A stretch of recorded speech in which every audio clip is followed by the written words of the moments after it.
provinces are supposed to be equal, but one province is a little more equal in the eyes of Prime Minister Justin Trudeau. Taxpayers in every province and territory are now forced to pay Trudeau's mandatory minimum carbon tax rate. Well, every province except one, Quebec. If you live outside Quebec, you're paying Trudeau's carbon tax of 14 cents per litre of gas. If you're in Quebec, you're paying a carbon tax of about 10 cents per litre of gas. So Trudeau is sticking you with higher home heating and gas bills while he gives Quebec a special deal on the carbon tax. And that special deal for Quebec is only going to get cushier. By 2030, Quebec's carbon tax will be about 23 cents per litre of gas. But if you live anywhere outside of Quebec, your carbon tax in 2030 will be 37 cents per litre of gas. That means you'll pay $10 more to fuel up a minivan than someone living in Quebec. Now, let's say that your family fuels up your minivan once a week, and let's say you live in Calgary. If that's the case, then you're going to pay about $500 more that year in 2030 than the same family living in Montreal. And it's not just the Canadian Taxpayers Federation that's pointing to this preferential treatment for Quebec. The Globe and Mail, for example, said, quote, "The cost of carbon in Quebec is far lower than under the federal backstop."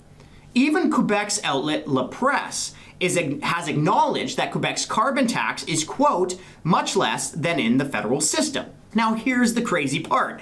The Trudeau government claims its carbon tax is in place across Canada at a similar level of stringency.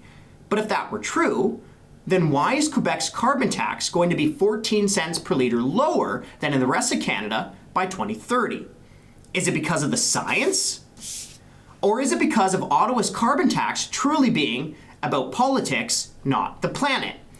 Compare what happened in Nova Scotia to what's going on in Quebec, and it's clear that Trudeau's carbon tax isn't following any environmental science, but is following the political science.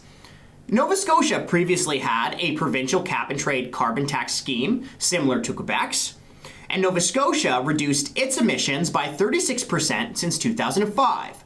Quebec reduced its emissions by 12%.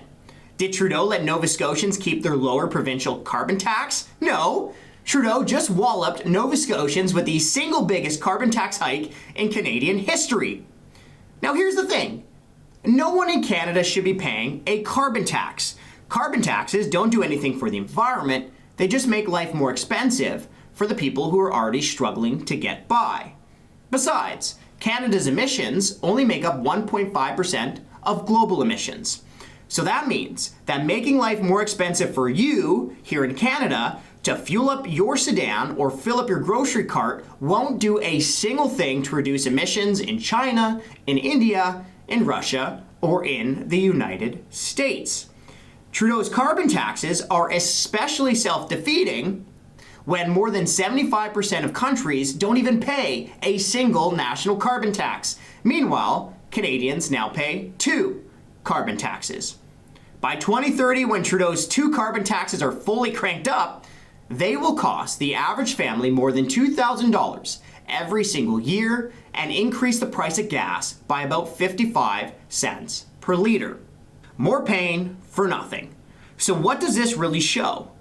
It shows that Trudeau's carbon tax is not about helping the planet. It shows that Trudeau's carbon taxes are not really about following the environmental science. For Trudeau, his carbon taxes are about the political science.